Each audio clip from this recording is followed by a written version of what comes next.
अस्सलाम वालेकुम। खबरें चलने की लगातार मगर तेज तेज हरीश पर नजर मगर दूसरे साविये से मैं हूं मरियम खान और आप देख रहे हैं पाकिस्तान नामा।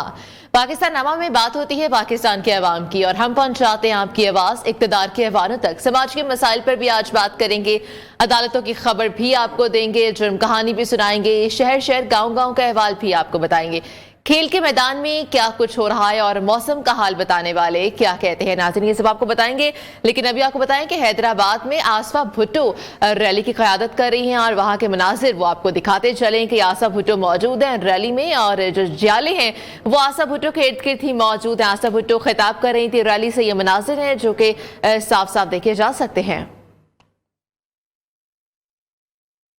इस हवाले से मजीद भी जानने के लिए अभी शामिल करते हैं टॉप स्टोरीज। हुकूमत मिली तो पहले दिन ही सियासी कैदियों को रिहा कर दूंगा, बानी पीटीआई की अहलिया के जेल जाने पर दुख हुआ, उन्हें समझाया था कि करप्शन करके खवातीन का सहारा ना लें। बिलावल भुट्टो का मालाकंड जलसे से खिताब, कहा पीपल्स पार्टी ही शेर का रास्ता रोक सकती है। मुस्लिम लीग नून का नारोवाल में सियासी पावर शो, मरियम नवाज जलसा गाह पहुंच गई, एहसन इकबाल और मरियम औरंगजेब भी स्टेज पर मौजूद, पेंडाल में कारकुनों की बड़ी तादाद मौजूद, मतवालों को मरियम नवाज के खिताब का इंतजार।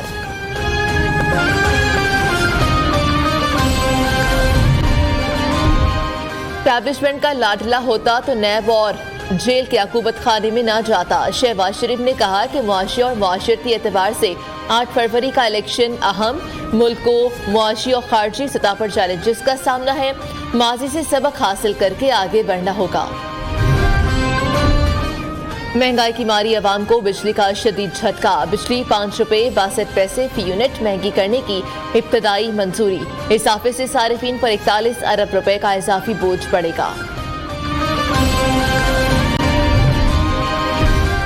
तोशाखाना रेफरेंस, बानी पीटीआई और बुशरा बीबी को 14 साल कैद बामुशक्कत की सजा, बानी पीटीआई 10 साल तक अवामी ओहदे के लिए नाअहल भी करार, मजमूई तौर पर 1 अरब 57 करोड़ 30 लाख रुपए जुर्माने का भी हुक्म। एहतसाब अदालत के जज मोहम्मद बशीर ने अडयाला जेल में फैसला सुनाया। बुशरा बीबी मुलजिमा से मुजरिमा बन गई, बुशरा बीबी को बाज़ाब्ता गिरफ्तार कर लिया गया। बानी पीटीआई की अहलिया सजा सुनने के बाद अडयाला जेल पहुंची थी, तवील इंतजार के बाद अदालत की जानिब से फौरन गिरफ्तारी जारी किए गए।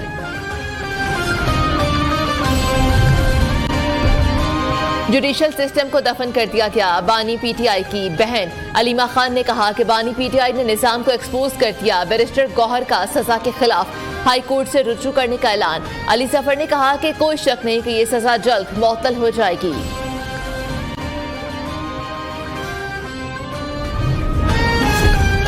साबित हो गया असल चोर कौन है, रहनुमा नून लीग मरियम औरंगजेब ने कहा कि गोगी पिंकी इकोनॉमिक कॉरिडोर ने खूब माल बनाया है। अता तारर ने कहा कि खुद को सादिक और अमीन कहने वाला सर्टिफाइड चोर साबित हो गया। एहसन इकबाल ने कहा कि बानी पीटीआई ने तहाइफ छुपाकर और बेचकर बड़ी गलती की।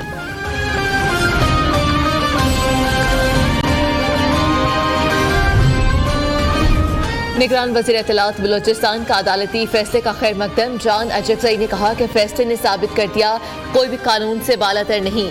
रहनुमा ITP फिरदौसा शिकवान ने कहा कि जैसा अमल हुआ अंजाम भी वैसा ही होता है। फयाजुल हसन चौहान बोले कि सब कुछ मुर्शिद की वजह से हुआ।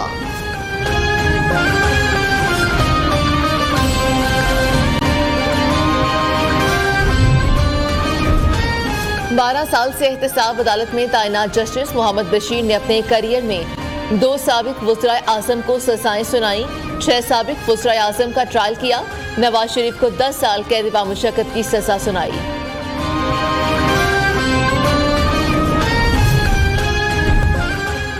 तोशाखाना केस में बानी पीटीआई दूसरी बार नाअहल हुए, कैद की सजा भी दूसरी बार हुई। इलेक्शन कमीशन ने 21 अक्टूबर 2022 को नाअहल करार दिया। सेशन जज हुमायूं दिलावर ने 5 अगस्त 2023 को 3 साल कैद की सजा सुनाई थी। बानी पीटीआई को 2 रोज में 2 केसेस में सजा सुनाई गई। गुज़श्ता रोज साइफर केस में बानी पीटीआई और शाह महमूद को 10-10 साल कैद की सजा सुनाई गई थी। खसूसी अदालत के जज अबुल हसना जुल्करनैन ने सजा सुनाई।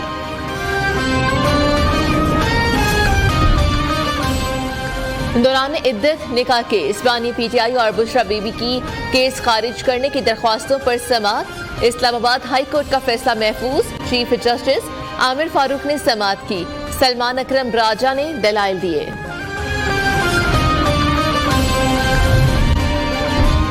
बानी पीटीआई ने 2 हलकों से कागजात मुस्तरद करने का फैसला सुप्रीम कोर्ट में चैलेंज कर दिया। मौक़िफ़ इख्तियार किया कि तोशाखाना केस में सजा इखलाकी बुनियाद पर नहीं हुई। इंतखाबात लड़ने की इजाजत और बल्ले का निशान देने की इस्तदा। परवेज इलाही का इंतखाबी निशान गदा गाड़ी बरकरार। लाहौर हाई कोर्ट ने परवेज इलाही की मोर का निशान लेने की दरख्वास्त मुस्तरद कर दी। इलेक्शन कमीशन का फैसला बरकरार। जस्टिस शाहिद बिलाल हसन ने महफूज फैसला सुनाया। हमाद अजहर इलेक्शन से दस्तबरदार। सुप्रीम कोर्ट से अपील वापस ले ली। पीटीआई रहनुमा लाहौर के हल्का N 129 से आजाद उम्मीदवार थे। सरदार शहबाज अयाल को इलेक्शन लड़ने की इजाजत। सुप्रीम कोर्ट का इंतखाबी निशान अलॉट करने का हुक्म। लाहौर हाई कोर्ट का तमाम आजाद उम्मीदवारों की मीडिया कवरेज का हुक्म। जस्टिस शम्स महमूद मिर्जा का 10 सफ़ात पर मुश्तमिल तहरीरी फैसला जारी। रिमार्क्स ये कि आइन हर शहरी को आज़ादी इज़हार राय समेत दीगर हुकूक फराहम करता है। हमें सेंट्रल में मुहिम से रोका जा रहा है। रहनुमा पीपल्स पार्टी सईद गनी कहते हैं कि हमारे 3 कारकुन जख्मी हैं, उनका मुकदमा दर्ज नहीं किया जा रहा। नासिर शाह ने कहा कि नाजिमाबाद वाक़े की जुडिशल इंक्वायरी होनी चाहिए।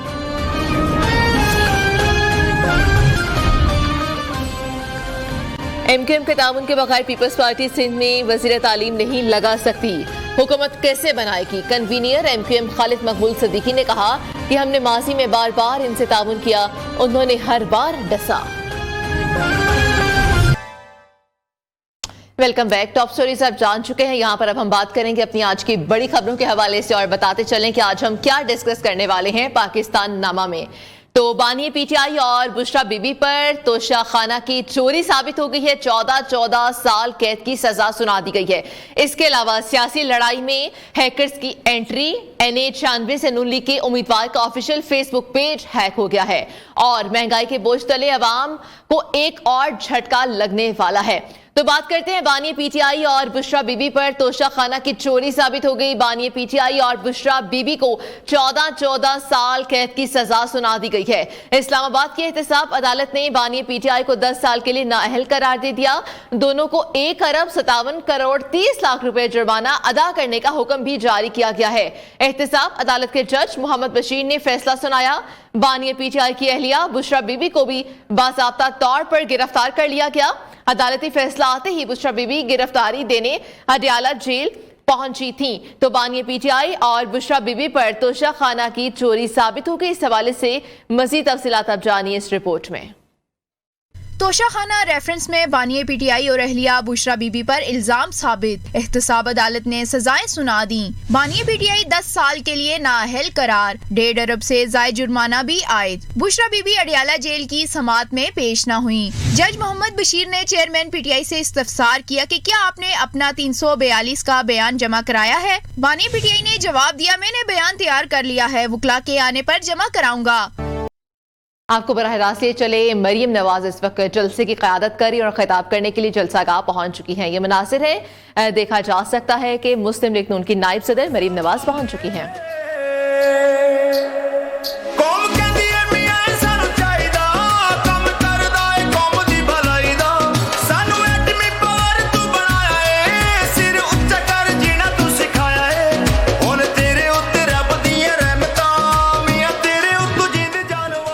बिस्मिल्लाहिर्रहमानिर्रहीम।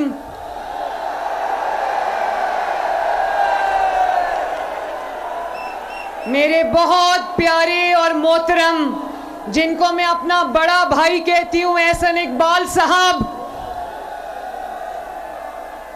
मेरा छोटा भाई अहमद इकबाल, अकमल सरगाला साहब, राना मन्नान खान साहब, ख्वाजा वसीम बट साहब, बिलाल अकबर खान साहब। वाह बिलाल, किधर है बिलाल? यूथ माशाल्लाह मैंने देखा ये ग्रीन जैकेट्स में ये बिलाल की फोटोज लगी हैं।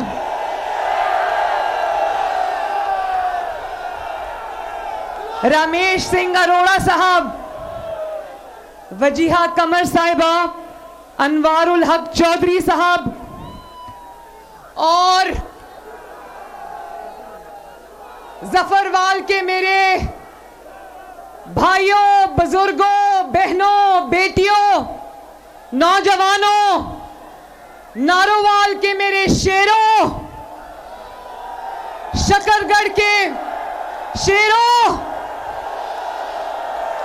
एहसन इकबाल के चाहने वालों, नवाज शरीफ से मोहब्बत करने वालों, आप सबको मरियम नवाज शरीफ की तरफ से अस्सलाम अलैकुम। यकीन जानो, मैं आज जब ये जलसा देख रही थी तो मुझे नवाज शरीफ साहब की वो बात याद आ रही थी जो वो कहा करते हैं कि मैं आगे देखूं, दाएं देखूं, बाएं देखूं, कहां कहां देखूं, इतना बड़ा जलसा है ये। और कहते थे ना कि चौका लगाया तो बॉल स्टेडियम से बाहर, छिक्का मारा तो बॉल स्टेडियम से बाहर। पहली मर्तबा देखा है कि इतना बड़ा जलसा है कि स्टेडियम से बाहर चला गया। मैंने नारोवाल के बारे में इतनी बातें सुनी थी, मगर मेरा बदकिस्मती से कभी नारोवाल आना नहीं हुआ। इस बार जब एहसन इकबाल साहब ने मुझे कहा कि आपने नारोवाल आना है, तो यकीन जाने मेरी खुशी की कोई हद ही नहीं थी। मैं इतना दिन गिन गिन के अपनी उंगलियों पे नारोवाल और शकरगढ़ आने का इंतजार कर रही थी,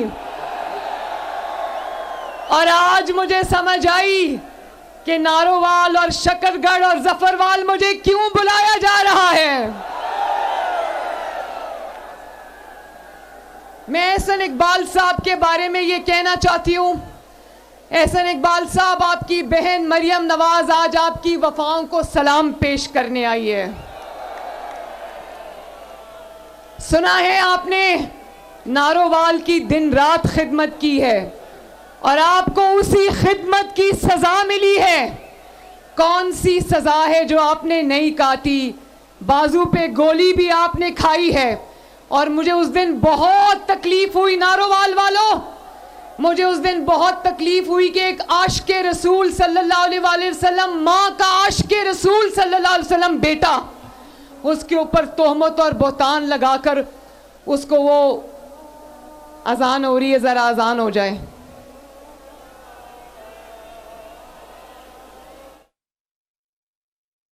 नारोवाल में मुस्लिम लीग नून का इस वक्त पावर शो जारी है। मरीम नवाज क़यादत कर रही हैं। मरीम नवाज से जलसा का पहुंच चुकी हैं और एहसन इकबाल का ये हल्का है। एहसन इकबाल और मरीम औरंगज़ेब भी स्टेज पर ही मौजूद है। विंटाल में कारकुनों की बड़ी तादाद है जो कि देखी जा सकती है, जिनके हाथ में पार्टी परचम है, लहराए जा रहे हैं पार्टी परचम। और मरीम नवाज का खिताब सुनने के लिए यहाँ पर अवाम पहुंचे हैं और यहाँ पर एक जमे गफीर है अवाम का। काफ़ी बड़ा जलसा है। जलसा गाह में मतवालों की एक बहुत बड़ी तादाद मौजूद है। मरीम नवाज स्टेज पर मौजूद हैं और अजान का वक्फा लिया गया है। अभी आपको बताते चलें, ये मनाजिर हैं, आप देख सकते हैं कि ये एहसन इकबाल का हल्का है जहां पर मरीम नवाज पहुंच चुकी हैं। मुस्लिम लीग नून के नायब सदर हैं मरीम नवाज, जो कि पावर शो करने के लिए पहुंची हैं और ये मनाजिर हैं जो कि देखे जा सकते हैं। एक शॉर्ट ब्रेक के बाद वापस आएंगे। क्या साजिश नहीं हुई, क्या क्या जुल्म नहीं हुआ, क्या क्या इंतकाम नहीं लिया गया, क्या क्या जबर नहीं हुआ, लेकिन नारोवाल वालों, नवाज शरीफ के मुखालिफिन थे। नवाज शरीफ है अल्लाह के फजल से।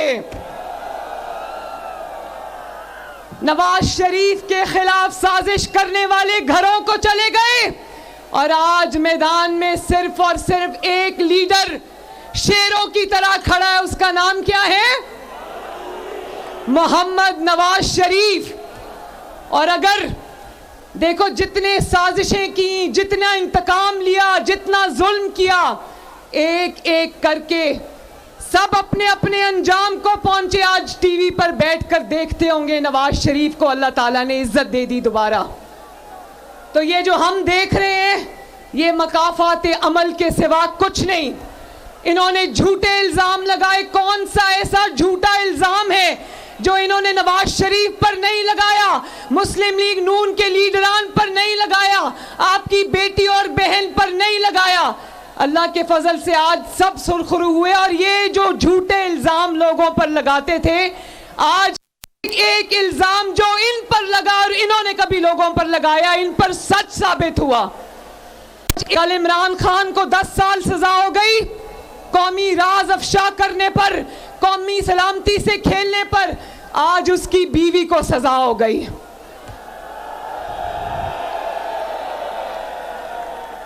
ये लोगों को चोर चोर कहते रहे। वो कहते थे ना कि विचों विचों खाई जाओ तो रौला पाई जाओ। ये लोगों को चोर कहते थे। अल्लाह ताला ने उन सबको सुरखरू किया। ये पूरे खानदान समेत आज अल्लाह के फजल से चोर साबित हुआ है। मैं इसकी बीवी की गिरफ्तारी पे खुश नहीं हूं, मैं किसी की तकलीफ पे खुशी नहीं मनाती, लेकिन एक निजाम आसमान से भी चलता है। ये नहीं हो सकता। मेरे पे क्या इल्जाम था? मेरे पे कोई चोरी का इल्जाम नहीं था। मैं भी किसी की बेटी थी, किसी की बहन थी, किसी की मां थी। मेरे पे चोरी का इल्जाम नहीं था। मुझे सजा सिर्फ इस बात की मिली कि बाप का साथ क्यों दिया, बाप के साथ खड़ी क्यों हुई। लेकिन बुशरा बीबी पे ये इल्जाम नहीं था। बुशरा बीबी के ऊपर तोशा खाना से हीरे जवाहरात लेकर, हीरों के सेट लेकर, घड़ियां लेकर बेचने का, चोरी करके बेचने का इल्जाम था, जो साबित भी हुआ। आज जो आज टीवी पर बैठकर कह रहे हैं ये नहीं होना चाहिए था, क्यों नहीं होना चाहिए था? अगर कोई वजीर आजम चोरी करता है और अगर कोई वजीर आजम की बीवी चोरी करती है, तो क्या इसलिए उसको छोड़ दिया जाए और कानून हरकत में ना आए कि वो वजीर आजम है या वजीर आजम की बीवी है? बताओ नारोवाल वालों। मैं पूछना चाहती हूं आपसे आज ये बात, और अल्लाह करे कि जो हमें बर्दाश्त करना पड़ा वो कभी इनको ना सहना पड़े। मैं अपने बाप के साथ अपनी मां को लंदन में छोड़ के आई और अपने बाप के साथ मैंने गिरफ्तारी दी। अडयाला में मैं अपने वालिद के साथ रही। वालिद पास ही होते थे लेकिन मुझे मिलने की इजाजत नहीं थी। वहीं पर मुझे अपने वालिदा के गुजर जाने की खबर भी मिली। मैं कहती हूँ अल्लाह करे ये कभी किसी दुश्मन के साथ भी ना हो। उसके बाद जब मुझे दोबारा गिरफ्तार किया तो मैं अपने वालिद को जेल में मिलने गई थी। नारोवाल वालों, मैं अपने वालिद को जब जेल में मिलने गई, इन्होंने मेरे वालिद को दफ्तर में जेल के आकर मेरे वालिद के सामने मुझे गिरफ्तार किया। नवाज शरीफ ने कहा, एक जुमला कहा उस दिन नैब से, एक जुमला मेरी बहनों। नवाज शरीफ ने जब नैब मुझे उनके सामने गिरफ्तार करने आई तो नवाज शरीफ साहब ने कहा मेरे सामने गिरफ्तार करने की क्या ज़रूरत थी? बाप के सामने बेटी को गिरफ्तार करने की क्या ज़रूरत थी? बाहर आ रही थी ना तो कर लेना था गिरफ्तार। तो मैं ये याद रखना नैब वालों, नवाज शरीफ ने कहा कि वक्त कभी एक जैसा नहीं रहता। और आज देख लो, नवाज शरीफ ने अपना मुकदमा साकिब निसार पे नहीं छोड़ा। नवाज शरीफ ने अपना मुकदमा उमर अता बंदयाल पे नहीं छोड़ा। नवाज शरीफ ने उंगली उठा के कहा था कि मैं अपना मुकदमा अल्लाह ताला के पास लेकर जाऊंगा, और उसने अल्लाह ताला पे छोड़ा, आप पर छोड़ा। और आज देखो अल्लाह ताला ने नवाज शरीफ को किस तरह अल्लाह के फजल से सुन। मैं टीवी देख रही थी तो कुछ मीडिया वाले ये कह रहे थे कि ये बड़ी जल्दी जल्दी में मुकदमा चला है जी, ये मुकदमा में जल्दबाजी में फैसला किया गया है। तो मैं नारोवाल, शकरगढ़ और जफरवाल से पूछना चाहती हूँ कि जल्दी जल्दी में ये फैसला किया गया है? 1.5-2 साल से तो ये तमाशा हम देख रहे हैं, पूरी कौम अपनी टीवी स्क्रीन्स पर देख रही है कि जब पुलिस ये अदालत लेके जाने के लिए आती थी जमान पाक, तो कभी पेट्रोल बमों से पुलिस पर हमला करते थे, कभी डंडों से पुलिस वालों की हड्डियां तोड़ते थे, और फिर जब जाने का मौका आया, अदालत हिसाब किताब देने का मौका आया तो व्हील चेयर पे बैठ गए, कभी प्लास्टर चढ़ा लिया टांग के ऊपर।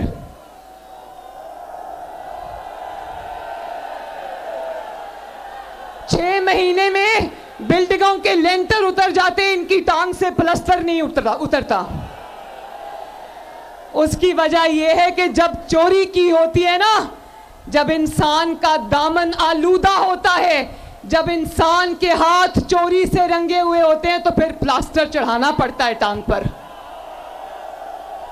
और जब आपके लीडर की तरह दामन साफ हो, नवाज शरीफ की तरह हाथ साफ हो, तो नवाज शरीफ शेर की तरह 200 पेशियों पे सीना तान के अदालत में पेश होता है। जब इंसान बेगुनाह होता है तो अल्लाह ताला की तरफ से बहादुरी उसके सीने में आ जाती है। मैं भी सजाए मौत की चक्की में रही, 5 महीने कोट लखपत जेल में सजाए मौत की चक्की में रही। एक दिन मैंने रोना पीटना नहीं किया, मैंने कहा कि अल्लाह ताला की तरफ से आजमाइशें गुजर जाएगी। नवाज शरीफ की और वतन की मोहब्बत में मेरी जान भी जाती है तो जाए। और देखो आज मकाफात अमल के शाहकार हमें चारों तरफ नजर आते हैं, चारों तरफ नजर आते हैं। मुस्लिम लीग नून तो एक सियासी जमात थी, एक नजरियाती जमात थी, बर्दाश्त कर गई। मगर ये जमात इसलिए ये बर्दाश्त नहीं कर सकी क्योंकि ये एक फितना था जिसको लाया गया था पाकिस्तान को तबाह करने के लिए।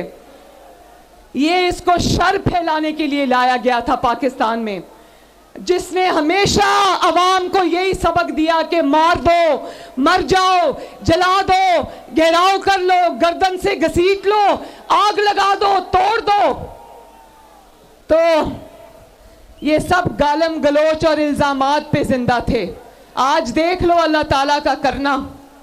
आज बैठ के किसी ने प्रेस कॉन्फ्रेंस नवाज शरीफ के खिलाफ नहीं की है। एहसन इकबाल साहब की मैंने आपको मिसाल दी, ये आपके एमपीएस और एमएनएस के कैंडिडेट्स खड़े, किसी एक ने नहीं कहा कि हम प्रेस कॉन्फ्रेंस करके नवाज शरीफ को छोड़ते हैं। सब नवाज शरीफ के साथ एक आहनी दीवार की तरह खड़े रहे। और मैं आपको भी शाबाश देना चाहती हूँ, जिस तरह आपने मुश्किल वक्त में नवाज शरीफ का साथ निभाया। आज जो वक्त हम देख रहे हैं अल्लाह के फजल से, ये आपकी कुर्बानी और इस्तकामत का भी समर है। आज भी जितना रिलीफ इनको अदालतों से मिल रहा है वो मुस्लिम लीग नून ने कभी आज तक नहीं देखा। तो मैं जफरवाल से, शकरगढ़ से, नारोवाल से ये कहना चाहती हूं, और मैं एहसन इकबाल साहब से भी कहना चाहती हूं। एहसन इकबाल साहब, जिस तरह नारोवाल में आपने तरक्की दिन रात की, नारोवाल को सजाया, नारोवाल को बनाया, अब ये आपकी जिम्मेदारी और मेरी जिम्मेदारी है कि हम शकरगढ़ को और जफरवाल को भी इसी तरह सजाएंगे और बनाएंगे और तरक्की देंगे इंशाल्लाह। और एहसन इकबाल साहब ने कहा कि आपका मुतालबा है कि नारोवाल शकरगढ़ रेलवे सेक्शन को बहाल किया जाए, तो इंशाअल्लाह ताला ये वादा रहा कि आप शेर को वोट दो, यहां से शेर जीतेगा। इंशाअल्लाह ताला नवाज शरीफ साहब से कहकर ये नारोवाल शकरगढ़ रेलवे सेक्शन को हम बहाल कराएंगे।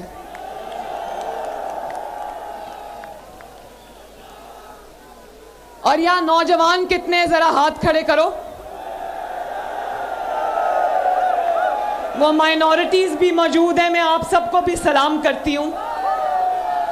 नौजवान जरा हाथ खड़ा करें।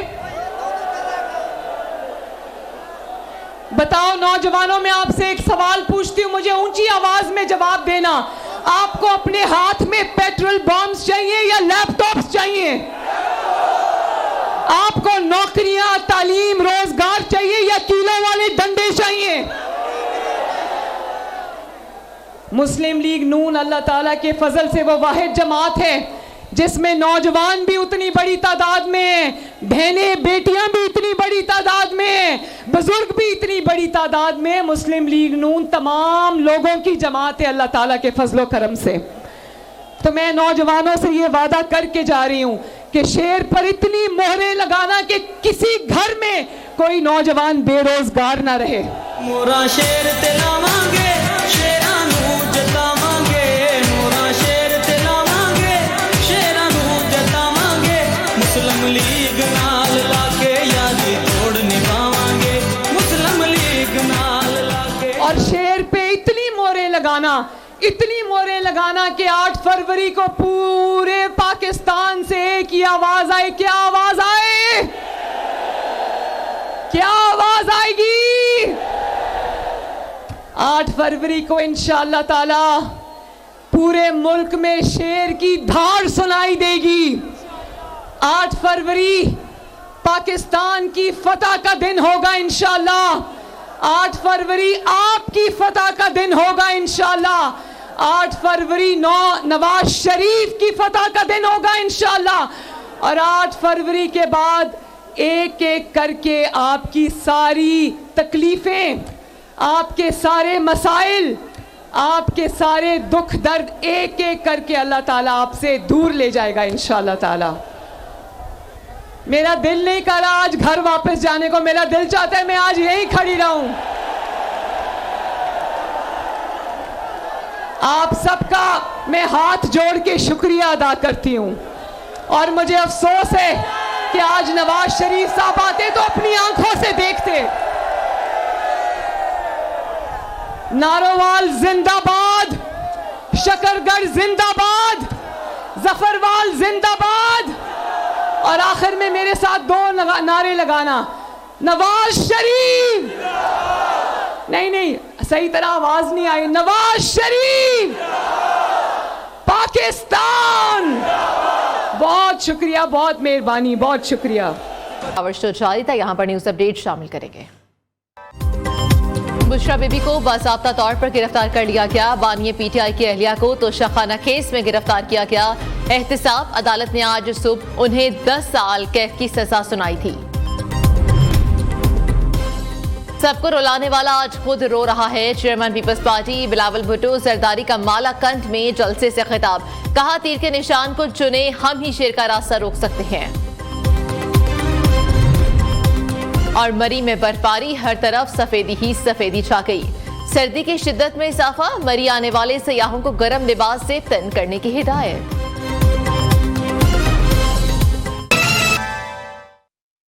शर्जील नाम मेमन कराची में प्रेस कॉन्फ्रेंस कर रहे हैं, आपको बराह रास्त ये चलते हैं। हमें याद होगा कि किस तरीके से ईद की रात को पाकिस्तान पीपल्स पार्टी की लीडर मोहतरमा फरियाल तालपुर साहबा को हॉस्पिटल से जिस तरीके से मैन हैंडल करके लेके जाया गया जेल पे, मैं समझता हूँ निहायत ही शर्मनाक वाकया था। और उस वक्त खान साहब और उनके जितने भी तर्जुमान थे वो खुशी मना रहे थे कि किस तरीके से किसी खातून की तजलील करने की कोशिश की गई। उनके हौसले बुलंद थे, उनके हौसले हिम्मत थी कि उन्होंने सारी चीज़ों को फेस किया।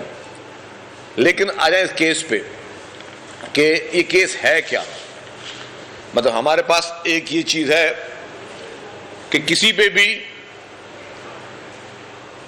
कोई जेल में चला जाए तो एक हमदर्दी का कॉर्नर पैदा होता है। हालांकि हमारी लीडरशिप ने 11-11 साल तक जेलें काटी हैं, इसको भी 3-4 महीने नहीं हुए और लोगों को कोई हमदर्दी पैदा हुई है। ठीक है, उनके इख्तियार है हमदर्दी पैदा करें, लेकिन केस की नौयत क्या थी, केस के हकायक क्या है। केस के हकायक ये कहते हैं कि तोशा खाना जिसमें तोहफे मुख्तलिफ सरबराहान को मिलते हैं, वो तोहफे आप जो वैल्यूएशन डिक्लेयर होती है, उस वैल्यूएशन डिक्लेयर करने के बाद उसके आधी कीमत नए लॉ के हिसाब से आधी कीमत आपने भरकर वो आप अपने पास रख सकते हैं। तोशा खाना ये नहीं है कि कोई भी शख्स चला जाए तोशा खाना में जितना भी सामान है वो एक प्राइस में ख़रीद ले और फिर उसको मार्केट में बेच दे। ये तो इसका मकसद तोशा खाना का नहीं है, क्योंकि ये अहम सरबराहान ममालिक के तहाइफ हैं। और ये एक तोहफा ख़ास तौर पर जिस पर सारी चीज़ हुई, ग्राफ कंपनी एक दुनिया की मशहूर तरीन कंपनी है और महंगी तरीन दुनिया की कंपनी है। बेसिकली वो कंपनी डायमंड्स में डील करती है, हीरो में डील करती है। उस कंपनी ने एक ही घड़ी बनाई और वो घड़ी जिसपे खाना काबा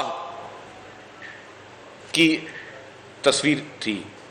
मतलब इससे बड़ी पाक और साफ किसी भी मुसलमान और उसके लिए नहीं अहमियत रखती। उस घड़ी को इमरान खान ने अंडर इनवॉइसिंग करवाई। लॉ कहता है कि जी 50% आपने उसकी वैल्यूशन देनी है, उसकी अंडर इनवॉइसिंग कराई और उस अंडर इनवॉइसिंग के बाद भी वो घड़ी ली और घड़ी लेके पहला झूठ वो ये बोला कि ये मैंने इस्लामाबाद में फलाने दुकानदार को बेची, जो दुकानदार बिल्कुल मुनकर हो गया कि हमें ये घड़ी नहीं जो है खरीदी, हमें ये घड़ी नहीं बेची गई। दूसरा इल्ज़ाम लगाया और जब पूछा गया कि भाई ये घड़ी अगर आपने ली तो आपने पैसे कहाँ से दिए, भले 1 रुपये में भी ली, पैसे कहाँ से दिए? तो कोई मनी ट्रेल जो है उन्होंने वो पेश करने में कोर्ट को वो फेल गए कि जी ये मनी ट्रेल थी। उसके बाद जो उन्होंने पेमेंट की वो भी कैश में की, फिर उसके बाद में जाली मनी ट्रेल बनाने की उसमें कोशिश भी की गई। तीसरी बात ये कि आपने एक घड़ी ली, वो आप खुद इस्तेमाल कर सकते हैं, वो चीज़ आप मार्केट में बेच नहीं सकते कि प्रॉफिट में बेचना। मतलब कोई सरबराह है, किसी मुल्क का सरबराह आपको कोई चीज़ तोहफे में दे रहा है तो आपने वो चीज़ खुद इस्तेमाल कर सकते हैं। आप ये नहीं कि आप तो फिर कोई भी सारे वज़ीर आज़म सदर ये करेंगे जी सारे दुनिया के ममालिक के सरबराहों से तोहफे लेते रहे और फिर मार्केट में बेचते रहे। ये कोई काम धंधा नहीं है, ये उस चीज़ की भी बेइज्जती है और गैर अखलाकी भी और गैर कानूनी भी है। तो उन्होंने ये चीज़ की। फिर जो है उनको ये कहा गया कि जी आप इसकी मनी ट्रेल दें। जिस तरह मैंने कहा, मनी ट्रेल में मुकम्मल तौर पर जो है वो नाकाम गए।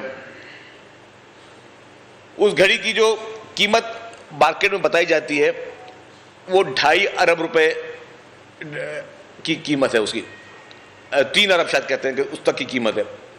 और उसका 50% अगर कीमत बनती थी खरीदने की तो वो 1.5 अरब रुपए बनती थी। 3 अरब रुपए की घड़ी थी जिसकी 1.5 अरब रुपए की आप 50% कीमत अगर किसी ने खरीदनी थी, चाहे इमरान खान खरीदते या कोई XYZ खरीदता, तो उसने 1.5 अरब रुपए पे करने थे कि वो घड़ी खरीदने के लिए। लेकिन अनफॉर्चुनेटली वो 1.5 अरब रुपए नहीं पे किए गए, चंद लाख रुपए इन्होंने दिए और कहा कि जी ये इसकी कीमत है और वो घड़ी उठाई गई। मगर 90 लाख रुपए तोशाखाना में उन्होंने कुल जमा करवाए। कहाँ 1.5 अरब रुपए, कहाँ 90 लाख रुपए। उस हिसाब से आप देखें कि 1 अरब 99 करोड़ रुपीस की उन्होंने जो है वो डाका डाला। 1 अरब 99 करोड़ रुपये का उन्होंने डाका डाला जो कि उन्होंने सरकारी खजाने को नुकसान पहुंचाया।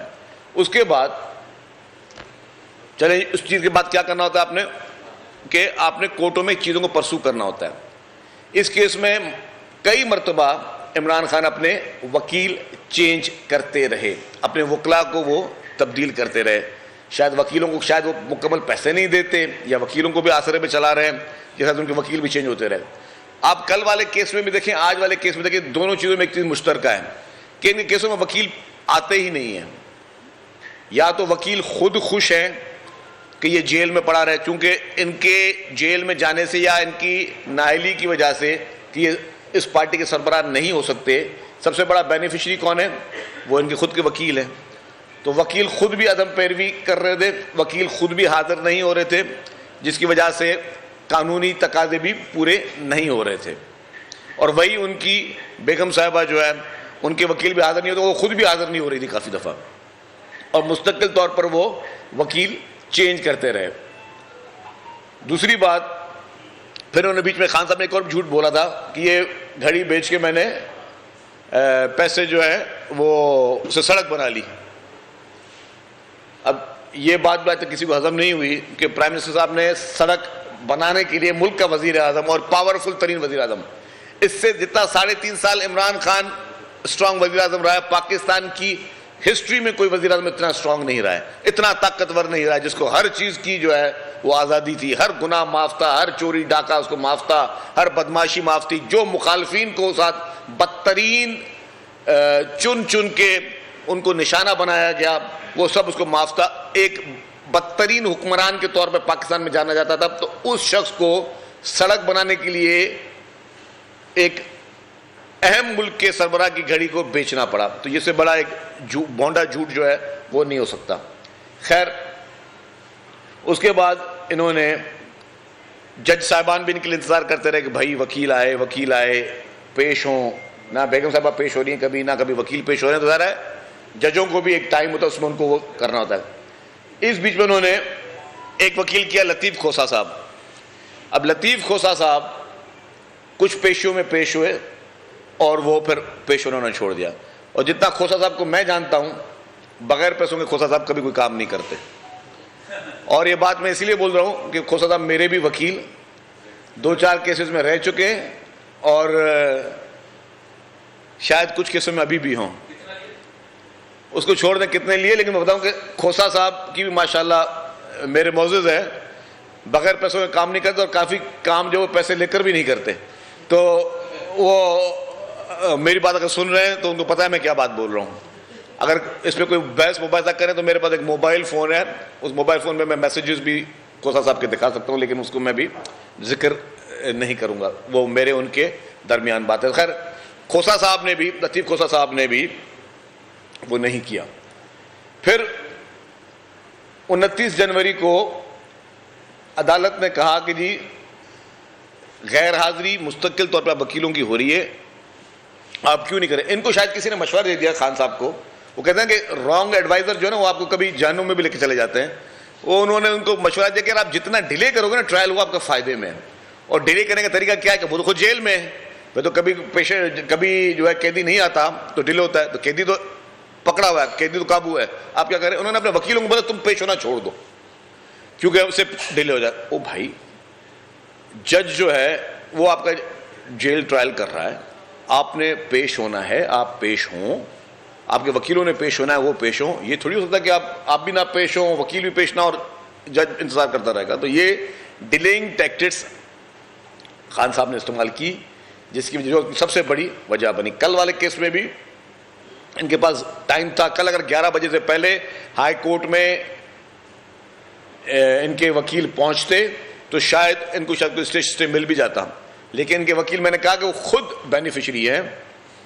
एक गलत एडवाइजर, गलत वकील उन्होंने रखे हुए थे, वो खुद बेनिफिशियरी के वकील चाहता है ये जेल में रहे तो मैं सरबराह बन जाऊं। किसी वकील को आज किसी पार्टी का सरबराह बना दो तो सजा उसको और क्या चीज़ चाहिए होगी। तो वो उन्होंने किया, इनके वकील ने इनके साथ बेसिकली हैंड कर गया। तो उसके बाद जब बहुत दफ़ा सवाल में पूछा गया, लेकिन खान साहब ना अपने सवालों को उसको जवाब दे सके, ना अदालत को मुतमईन कर सके, और ना ही वो जो है इस चीज़ को प्रूव कर सके कि ये पैसे जो उन्होंने कैश में दिए, कैश कहाँ से लाए, फिर बेचा का। और आपको पता होगा फिर ये घड़ी का वारिस पैदा हुआ। पहले कहा घड़ी भी गुम हो गई, जिससे पहले साइफर गुम हो गया था तो घड़ी भी गुम हो गई थी। फिर घड़ी का वारिस पैदा हुआ और उस घड़ी के वारिस ने कहा कि घड़ी मैंने खरीदी है, अल्लाह ताला उसको बहुत बड़ा अजर दे। नहायत ही हिम्मतदार नौजवान था, हिम्मत वाला शख्स था, जिसने वो घड़ी दिखाई और उसने कहा जी ये घड़ी मैंने परचेज की है और मैंने फराह गोगी से परचेज की है और इतने पैसों में परचेज की है, जिससे इस पूरे स्कैंडल को आप जो ये भांडा ये फूट गया और सबके सामने आगे बात कि जी ये खान साहब ने जो है ये गलत बयानी भी की है, सरकारी खजाने को भी नुकसान पहुंचाया है और गलत बयानी सरकारी उस खजाने को नुकसान पहुंचाने के साथ साथ उन्होंने जो है पूरी कौम से झूठ बोला है। और मैं इस चीज़ में सरप्राइज नहीं होता कि इमरान खान साहब ने किसी पूरी कौम से झूठ बोला, क्योंकि ये इक़्तिदार में आने के लिए भी खान साहब झूठ बोलते रहे, इक़्तिदार में आने के बाद भी खान साहब झूठ बोलते रहे और आज दिन तक आवाम को गुमराह कर रहे हैं। हमदर्दियाँ पीटीआई के वर्कर्स की होंगी, मैं पीटीआई के वर्कर्स की बहुत इज्जत करता हूँ, मैं उनकी उन फीलिंग्स को समझ सकता हूँ, लेकिन अनफॉर्चुनेटली उन्होंने गलत आदमी को चुन लिया, गलत शख्स को चुन लिया।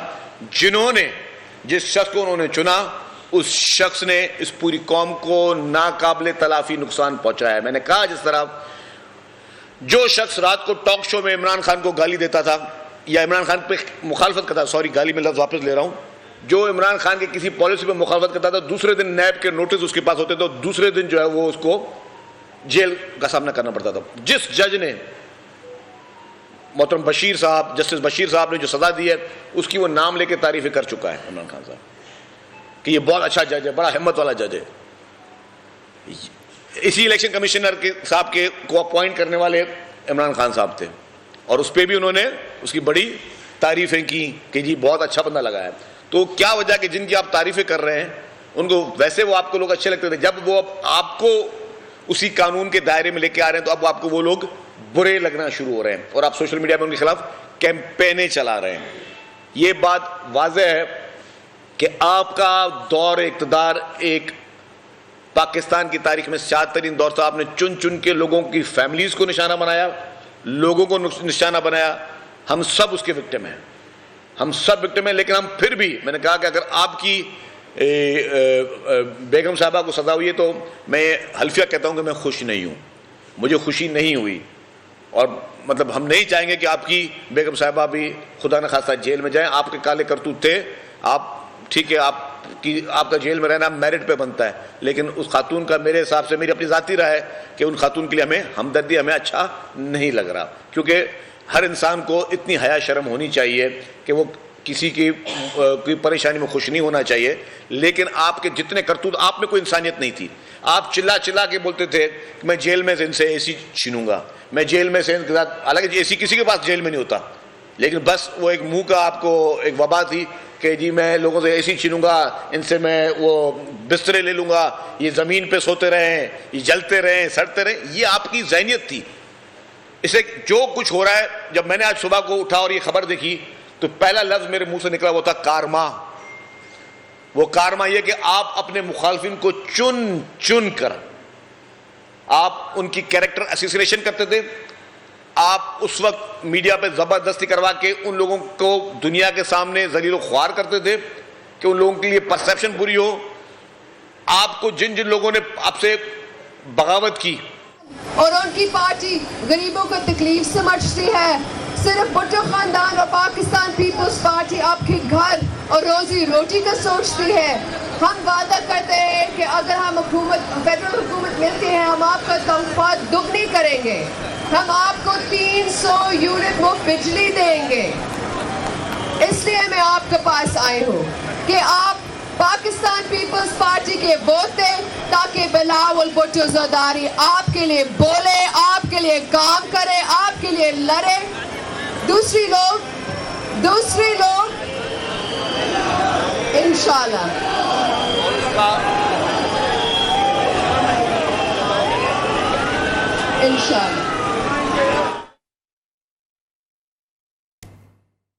पाकिस्तान नामा से आज के लिए इतना ही। इजाजत दीजिए, अल्लाह हाफिज।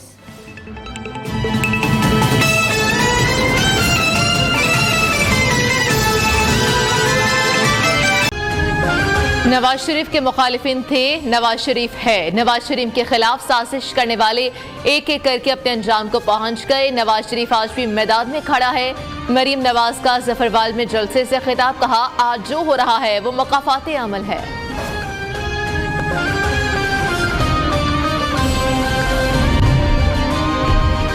हुकूमत मिली तो पहले दिन ही सियासी कैदियों को रिहा कर दूंगा। बानी पीटीआई की अहलिया के जेल जाने पर दुख हुआ। उन्हें समझाया था कि करप्शन करके खवातीन का सहारा ना लें। बिलावल भुट्टो का मालाकंड के जलसे से खिताब, कहा पीपल्स पार्टी ही शेर का रास्ता रोक सकती है।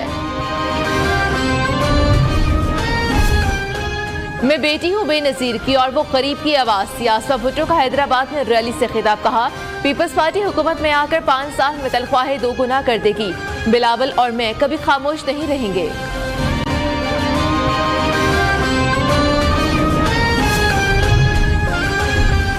एस्टैब्लिशमेंट का लाडला होता तो जेल और नैब की अकूबत खाने में ना जाता। शहबाज शरीफ ने कहा कि मुआशी और मुआशरती एतबार से 8 फरवरी का इलेक्शन अहम। मुल्क को मुआशी और खारजी सतह पर चैलेंजेस का सामना है। माजी से सबक हासिल करके आगे बढ़ना होगा। तोशाखाना रेफरेंस, बानी पीटीआई और बुशरा बीबी को 14 साल कैद की सजा। बानी पीटीआई 10 साल तक अवामी ओहदों के लिए नाअहल भी करार। मजमूई तौर पर 1 अरब 57 करोड़ 30 लाख रुपए जुर्माने का भी हुक्म। एहतिसाब, अदालत के जज मोहम्मद बशीर ने अडयाला जेल में फैसला सुनाया। बुशरा बीबी मुलजिमा से मुजरिमा बन गई। बुशरा बीबी को बासाब्ता गिरफ्तार कर लिया गया। बानी पीटीआई की अहलिया सजा सुनने के बाद अडयाला जेल पहुंची थी। तवील इंतजार के बाद अदालत की जानिब से वारंट गिरफ्तारी जारी किए गए।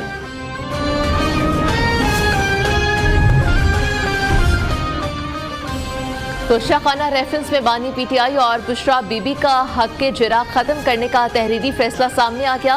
हुक्मनामे में कहा गया कि इस्तगासा के गवाह गुज़श्ता 5-6 समातों से अदालत पेश हो रहे हैं। वकला सफाई हिले बहानों से जरा नहीं कर रहे। जुडिशल सिस्टम को दफन कर दिया गया। बानी पीटीआई की बहन अलीमा खान ने कहा कि बानी पीटीआई ने निजाम को एक्सपोज कर दिया। बैरिस्टर गौहर का सजा के खिलाफ हाईकोर्ट से रुजू करने का ऐलान। अली सफर ने कहा कि कोई शक नहीं, ये सजा जल्द मुअत्तल हो जाएगी।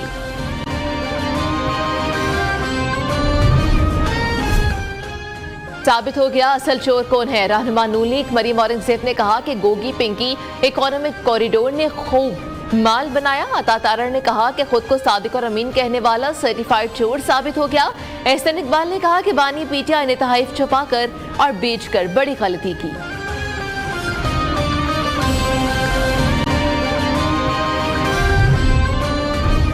निगरान वज़ीर इत्तलात बलोचिस्तान का अदालती फैसले का खैर मकदम। जान अजगज़ई ने कहा कि फैसले ने साबित कर दिया कोई भी कानून से बालातर नहीं। रहनुमा IPP फिरदौसा शिकावान ने कहा कि जैसा अमल हुआ अंजाम भी वैसा ही होता है। फयाजुल हसन चौहान बोले ये सब कुछ मुर्शिद की वजह से हुआ।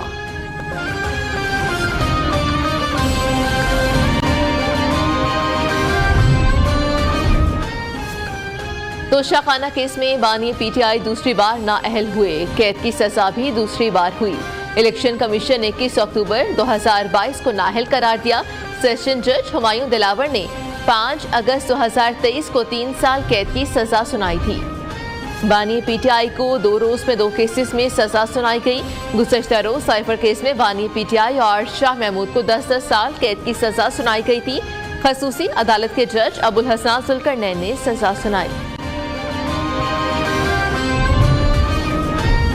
12 साल से एहतसाब अदालत में तैनात जस्टिस मोहम्मद बशीर ने अपने करियर में 2 साबिक वज़राए आज़म को सजाएं सुनाई। 6 साबिक वज़राए आज़म का ट्रायल किया। नवाज शरीफ को 10 साल कैद बामुशक्कत की सजा सुनाई।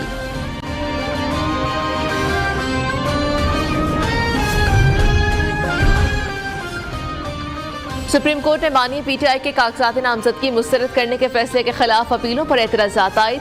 रजिस्ट्रार सुप्रीम कोर्ट ने अपीलें एतराज़ात लगाकर वापस कर दी।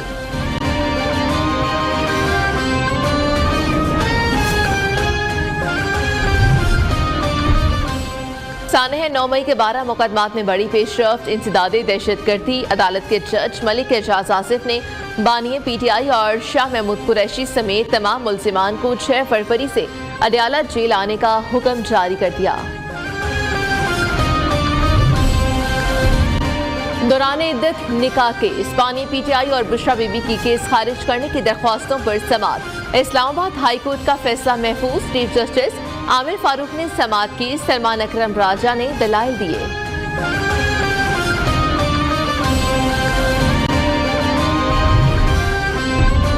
परवेज इलाही का इंतखाबी निशान गदा गाड़ी बरकरार। लाहौर हाई कोर्ट ने परवेज इलाही की मोर का निशान लेने की दरख्वास्त मुस्तरद कर दी। इलेक्शन कमीशन का फैसला बरकरार। जस्टिस शाहिद बिलाल हसन ने महफूज फैसला सुना दिया। हमाद अजहर इलेक्शन से दस्तबरदार। सुप्रीम कोर्ट से अपील वापस ले ली। पीटीआई रहनुमा लाहौर के हल्का N129 से आजाद उम्मीदवार थे। सरदार शहबाज सयाल को इलेक्शन लड़ने की इजाजत। सुप्रीम कोर्ट का इंतखाबी निशान अलॉट करने का हुक्म।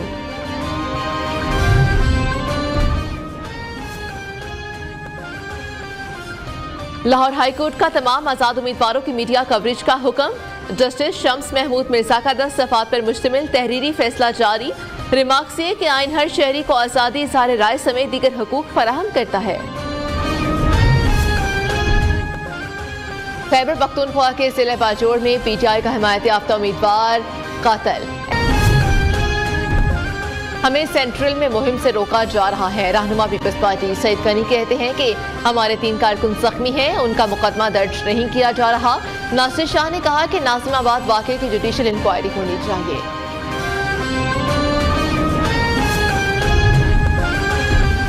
MQM के ताउन के बगैर पीपल्स पार्टी सिंध में वज़ीर तालीम नहीं लगा सकती।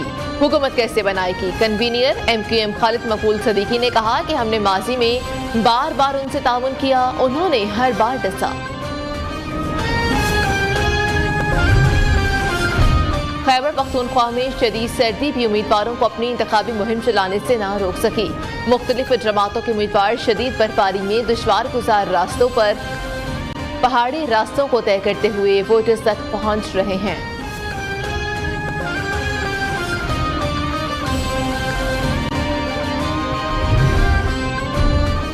महंगाई की मारी अवाम को बिजली का शदीद झटका। बिजली 5 रुपये 62 पैसे फी यूनिट महंगी करने की इब्तदाई मंजूरी।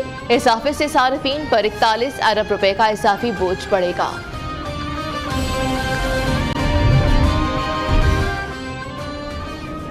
पाकिस्तान स्टॉक एक्सचेंज में कारोबार के आगाज पर तेजी। इंडेक्स में 439 पॉइंट्स का इजाफा। 100 इंडेक्स 62,281 पर ट्रेड। उधर इंटरबैंक में डॉलर 25 पैसे सस्ता 279 रुपए 30 पैसे का हो गया। वज़ीर आला पंजाब ने मेयर कैंसर केयर अस्पताल मनावा का इफ्तिताह कर दिया। मोहसिन नकवी ने कहा कि अस्पताल में हर स्टेज के कैंसर के मरीज का इलाज किया जाएगा। 10 साल में अस्पताल को 1000 बेड्स तक तोसी दी जाएगी। अस्सलामुअलैकुम। इलेक्शन 2024 का मैदान सज गया। इलेक्शन नामा के साथ मैं हूं मरियम खान। सियासी पहलवान दाव पेच आजमाने लगे हैं। इक्तदार के ऐवान में जाने के लिए सियासी जंग छिड़ गई है। वादों दावों की सियासत शुरू हो गई है। मुखालिफिन पर तंज तनकीद और लफ्जी गोलाबारी भी जारी है। कौन है किसके मद्दे मुकाबिल, किस हल्के में क्या हो रहा है, अवाम की मसाइल किसने हल की और अपने वादे पूरे कौन ना कर सका। करेंगे अवाम से बात और जानेंगे कि उनको चाहिए कैसा हुक्मरान। वफाकी दारुल हुकूमत इस्लामाबाद समेत पंजाब, सिंध, केपी और बलूचिस्तान में किस जमात का पलड़ा रहेगा भारी। कौन बनाएगा अगली आने वाली हुकूमत। इंतखाबी जोड़ तोड़, हल्के की सियासत और बहुत कुछ। इलेक्शन की पल पल की खबर हर शहर हर गांव से रखेंगे आपको हम बाखबर इलेक्शन नामा में। लेकिन यहां पर सबसे पहले ब्रेक शामिल करते हैं। Welcome back. बैलेट पेपर्स की दोबारा छपाई के मामले पर इलेक्शन कमीशन का इजलास। तर्जुमान इलेक्शन कमीशन ने कहा कि दोबारा छपाई खसूसी सिक्योरिटी कागज और वक्त की दस्तयाबी पर मुनहसिर होगी। दोबारा छपाई वाले हलकों के बैलेट पेपर्स आखिर में छापे जाएंगे। आपको बताएं बैलेट पेपर्स की छपाई के हवाले से कि दोबारा छपाई वाले हलकों के बैलेट पेपर्स जो है वो आखिर में छापे जाएंगे। इलेक्शन कमीशन की जानिब से ये कहा गया है दोबारा छपाई खसूसी सिक्योरिटी कागज और वक्त की दस्तयाबी पर ही अब मुनहसिर होगी। आम इंतखाबात के लिए खसूसी कागज की जरूरत 24 सौटन थी। इस हवाले से हम बात कर लेते हैं। जावेद नूर हमारे साथ नियो न्यूज के नुमाइंदे मौजूद हैं। जी जावेद नूर, बताइएगा इलेक्शन कमीशन की जानिब से क्या कहा गया है इजलास में। आज बैलेट पेपर की दोबारा छपाई के मामले पर इलेक्शन कमीशन का इजलास हुआ और इजलास में कहा गया कि जिन हलकों में बैलेट पेपर की दोबारा छपाई अब करना पड़ रही है उन्हें आखिर में छापा जाएगा और बैलेट पेपर की दोबारा छपाई खुसूसी सिक्योरिटी कागज और वक्त की दस्तयाबी पर मुनहसिर होगी। और इलेक्शन कमीशन ने सिक्योरिटी कागज दस्तयाब न होने की सूरत में इन हलकों में इंतखाबात मुलतवी करने का इंदिया देते हुए कहा है कि इस वक्त इंतखाबात के लिए बैलेट पेपर की छपाई जारी है, जबकि अदालती फैसलों के बाद कई हलकों में बैलेट पेपर की छपाई दोबारा करना पड़ रही है। और तर्जुमान ने कहा कि इलेक्शन कमीशन जो है अब बैलेट पेपर की दोबारा छपाई के लिए इस बात का जायजा लेगा कि सिक्योरिटी कागज दस्तयाब है और क्या वक्त मौजूद है। यानी पहले जो है वो जो एक रूटीन में तमाम हलकों के लिए बैलेट पेपर छापे जा रहे हैं वो एक अपने तसल्सल से छापे जाएंगे और उसके बाद देखा जाएगा कि अगर कागज और वक्त दस्तयाब है तो फिर नजरसानी शुदा जो बैलेट पेपर है उनकी इशाअत की जाएगी। और इससे ये इंदिया भी मिल रहा है कि अगर बर वक्त अदालतों से फैसले ना हुए जो मुतनाज़ा मामलात हैं तो फिर बाज़ हलकों में ये भी मुमकिन है कि बर वक्त बैलेट पेपर ना छापे जा सके और इंतखाबात जो है उसे मुलतवी करना पड़ जाए। ठीक है जावेद नूर, बहुत शुक्रिया, आपने डिटेल में हमें अपडेट किया। तो पूरे पाकिस्तान की तरह मुल्तान में भी इलेक्शन की गहमा गहमी उरूज पर है। हल्का NA 148 में मुस्लिम लीग नून और पीपल्स पार्टी में कांटेदार मुकाबला होगा। साबिक वज़ीर आज़म यूसुफ रज़ा गिलानी और मलिक मोहम्मद हुसैन डहर में इलेक्शन मुकाबले का मैदान गर्म हो गया है। एंकर पर्सन अनीला असलम हमें मजीद बताएंगी। अस्सलामुअलैकुम नाज़रीन, मैं अनीला ज़का आज शहर औलिया में मौजूद हूँ मुल्तान शहर की पुकार बनके। यहाँ पर इलेक्शन की गहमा गहमी है और कांटेदार मुकाबला है। मैदान सज चुका है। देखना यह है कि शेर दहाड़ेगा, तीर चलेगा या आज़ाद उम्मीदवार बाजी ले जाएंगे। किसकी सपोर्ट है, किसका कितना वोट है। शहर औलिया में कौन किसको जितवाना चाहता है, कौन यहाँ से हार के घर जाना चाहता है, आइए आवाम के मुँह से सुनवाते हैं। अस्सलाम वालेकुम जी। वालेकुम सलाम। किसको वोट देंगे? आमिर डोगर को। आमिर डोगर। अस्सलाम वालेकुम जी। बुजुर्गों किसको वोट देंगे? हम देंगे शेर को। शेर को देंगे, क्या वजह देने की? क्या वजह है, हम देते हैं उसे। बस देते हैं इसलिए देंगे? हाँ, शुरू से उसे देते हैं इसलिए देंगे जी। अस्सलाम वालेकुम जी, वोट किसका? पीपल पार्टी का। पाकिस्तान पीपल्स पार्टी का, यानी कि यूसुफ रजा गिलानी साहब। हाँ जी, हाँ जी। अस्सलाम वालेकुम जी। इमरान खान। क्या वजह है? वजह ये ईमानदार बंदा है, नेक आदमी है। अच्छा, सिर्फ यही वजह है? मुल्क के लिए सब कुछ कर सकता है। मुल्तान के लिए क्या किया उन्होंने? मुल्तान के लिए भी बहुत कुछ क्या? किया, 2-3 चीजें हमें बताओ। सेहत कार्ड दिया है, अच्छा, ठीक है, और बहुत कुछ दिया है। अस्सलाम वालेकुम जी, वोट किसका? People Party. Pakistan Peoples Party का, जी। यानी कि इस हल्के से सैयद यूसुफ रजा गिलानी का। जी। जी, क्या वजह है? बस काम हल्के का वही करवाते हैं ज्यादा। वही करवाते हैं। अस्सलाम वालेकुम जी, शेर, तीर या आजाद उम्मीदवार? आजाद उम्मीदवार। अस्सलाम वालेकुम जी, शेर को वोट देंगे, तीर को या आजाद उम्मीदवार? किसी को भी नहीं दूंगा। किसी को भी नहीं देंगे? किसी को भी नहीं क्या देंगे। वजह है? देख रहे हैं ना जो हालात हैं, और वजह किसी क्या को तो मुंतखब करना ना बेहतरी के लिए। किसी को भी नहीं करना। किसी को भी आजाद हाँ, जो खुद बखुद होता है हो जाए। आजाद से भी कोई उम्मीद नहीं। ना किसी से भी कोई उम्मीद नहीं। क्या उम्मीदें हैं? अभी बताया शेर को देने के। नवाज शरीफ जिंदाबाद, नवाज शरीफ जिंदाबाद। शेर, तीर या आजाद? आजाद। आजाद उम्मीदवार। वोट किसका? किसको देना है? आप उनसे पूछ रहे हैं, आपकी राय नहीं है। नून लीग, नून लीग का। अस्सलाम वालेकुम जी, शेर, तीर या आजाद? अभी मेरा आईडी कार्ड ही नहीं बना। अच्छा, आप बता दें। किसी को नहीं। शेर, तीर या आजाद? शेर। नहीं, किसी को नहीं देना क्यों वोट। नहीं देना? मैंने वोट दिया ही नहीं है अभी तक, किसी को भी नहीं दिया, ना आगे देना है। वोट सोचते हैं देना चाहिए ना, वोट तो बिल्कुल देना चाहिए। अगर अच्छा कोई होता तो वोट देते हैं ना। अस्सलाम वालेकुम। शेर को देंगे वोट। शेर को देंगे। अस्सलाम वालेकुम जी, आजाद। आजाद। आजाद को देंगे। अस्सलाम वालेकुम जी, किससे उम्मीद है? जो भी है आवाम का सोचे बात। अस्सलाम वालेकुम चाचा, क्या हाल है? कारोबार नहीं चल रहे हैं? कौन जीत के आएगा तो आपको उम्मीद है कि बेहतरी होगी? नवाज शरीफ। नवाज शरीफ। क्या वजह है? अच्छा बंदा है। सिर्फ अच्छा बंदा है? हाँ जी। इसके अलावा कोई खास बात नहीं? खास बात गरीबों वास्ते ठीक है, साड़ा कारोबार नहीं चल रही है। और क्या आने को चल पड़ेगा? हाँ, इंशाल्लाह चलेगा, तजर्बेकार बंदा है। ठीक, वोट किसे देंगे? पीपी को। हाँ? पीपी को। पाकिस्तान पीपल्स पार्टी को। पाकिस्तान क्या पीपल्स। वजह है उन्हें वोट देने की? बस ये महंगाई काम करते हैं, हमारे लिए तो यही दुआ है। वो महंगाई काम करते हैं? हाँ। आपको उम्मीद है? इंशाल्लाह। All the best। जाया कर देना, जाया खत्म। जाया कर देंगे वोट? क्या वजह है?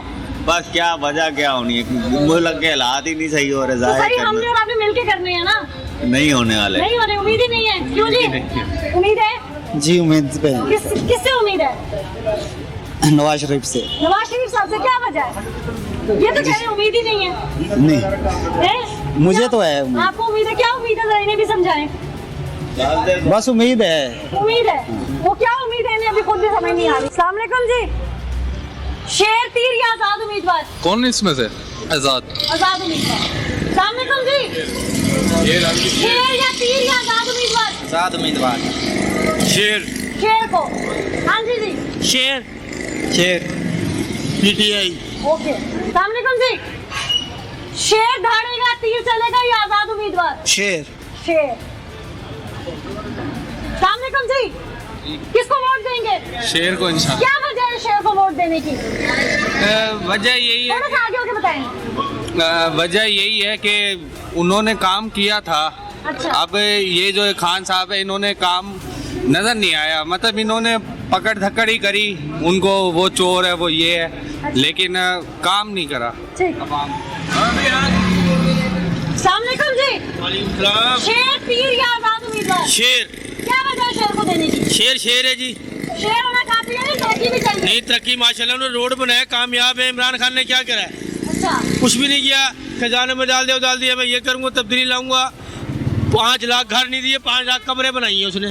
अच्छा। अस्सलाम वालेकुम जी, कैसे हैं आप? अल्हम्दुलिल्लाह। ठीक ठाक है। मैं आपकी- शेर, तीर या आजाद उम्मीदवार? अभी कुछ नहीं पता भाई, सोचा है किसी को देने का? अभी कोई इरादा नहीं है। अस्सलाम वालेकुम जी, शेर, तीर या आजाद उम्मीदवार? जी जमात इस्लामी। आजाद। आजाद उम्मीदवार। अस्सलाम वालेकुम, शेर, तीर या आजाद उम्मीदवार? शेर। शेर सब शेर के, ये पीटीए का टीएलपी। टीएलपी। तहरीक शेर। शेर को क्या वजह है शेर को वोट देने की आप सबकी? पहले महंगाई का उसने जो है ना कमी की है महंगाई में। अच्छा। पहले ठीक है, उस दौर में बहुत चीजें सस्ती थी। ये जब से इमरान खान है हर चीज महंगी है, 1 to 1। हम इसलिए शेर को देंगे, हम ही सारे मुंतखब नुमाइंदे से क्या उम्मीदें हैं? सब शेर को देंगे, शेर को देंगे सब। हर चीज रेट कम जिसको भी मुंतखब करेंगे उससे क्या उम्मीदें हैं आपकी? महंगाई कम होएगी, रोजगार बढ़ेगा, अच्छा, बिजली के बिल कम होंगे, गैस के रेट कम होंगे, हर चीज अपने उस पे आ जाएगी। ठीक। अस्सलाम वालेकुम जी, जिसको भी मुंतखब करेंगे उससे क्या उम्मीदें रखते हैं? महंगाई कम होएगी। उम्मीदें किससे आपको? शेर पे किससे उम्मीदें वाबस्ता है? शेर शेर? नून लीग नून लीग से। जिंदाबाद, नून लीग जिंदाबाद। किसको वोट देंगे? शेर। शेर को। कोई 1-2 वजह गिनवा दें, हमारी आवाम सुन ले। वजह पेट्रोल सस्ता मिलेगा, अच्छा। कम से कम हमें खाने के लिए आटा तो मिलेगा, जो 33 लेते थे हम। आपको ये उम्मीदें वाबस्ता हैं? उम्मीदें नहीं, यकीन है। अस्सलाम वालेकुम, किसको वोट देंगे? जमात इस्लामी, जमात इस्लामी। अस्सलाम वालेकुम, वोट किसका? नून लीग। अस्सलाम वालेकुम, वोट किसका? Peoples Party. अस्सलाम वालेकुम, नवाज शरीफ साहब गरीबों के हमदर्द है, वोट उनका है पक्का। अस्सलाम वालेकुम, नून लीग। नून लीग। नाज़रीन, आवाम जो है यहाँ पर PMLN का वोट बैंक बहुत स्ट्रॉन्ग लग रहा है, लेकिन अभी और भी लोग हैं, उनसे भी जानते हैं। अस्सलाम वालेकुम। नून लीग, चौधरी इमरान। ठीक है, चलो। किससे उम्मीद है? शेर से। किससे उम्मीदें हैं? हम इंशाल्लाह 7 रिजवी। किससे उम्मीदें हैं? ये शेर से। शेर से उम्मीदें। उनका मिला जुला रुझान है, लेकिन हमने जो वोटर्स की तादाद मैक्सिमम देखी वो मुस्लिम लीग नून के साथ है। पाकिस्तान पीपल्स पार्टी का भी जिक्र हुआ, TLP का भी जिक्र हुआ, बीच में आज़ाद उम्मीदवार यानी कि पाकिस्तान तहरीक इंसाफ के हिमायत याफ्ता जो उम्मीदवार है उनके लिए भी लोगों ने मिले जुले दिए। अब देखना ये है कि तख्त किसको मिलता है, अवाम किसको 8 फरवरी को चुनते हैं। नाज़रीन, इस वक्त मैं मुल्तान में मौजूद हूँ। मेरे साथ यूसुफ रज़ा गिलानी साहब मौजूद हैं। पाकिस्तान पीपल्स पार्टी से इनका ताल्लुक है, साबिक वज़ीर आज़म भी रहे हैं। इस वक्त भी पाकिस्तान पीपल्स पार्टी की ही टिकट पे इलेक्शन कंटेस्ट कर रहे हैं। कांटेदार मुकाबला है यहाँ पर। बहुत शुक्रिया गिलानी साहब हमें वक्त देने के लिए। इस वक्त यकीनन आप पहले भी इलेक्शन कंटेस्ट करते रहे हैं और जीतते भी रहे हैं, कभी कभी चीज़ें हार की सूरत में भी सामने आती रही हैं। इस बार जो इलेक्शन है 2024 में आप कंटेस्ट कर रहे हैं पाकिस्तान पीपल्स पार्टी के प्लेटफॉर्म से, क्या समझते हैं कि मुकाबला सख्त है या नॉर्मल है इस दफा? देखें, PTI उस वक्त नई पार्टी थी और लोग समझते थे कि 2 जमातें हैं और इन्होंने बारियां लगाई हुई हैं, तो let's give chance to the third party. तो थर्ड पार्टी उसको बनाया गया और फिर हमारे ही ज़्यादा लोग पीपल्स पार्टी के उनकी तरफ गए और उनको बनवाया।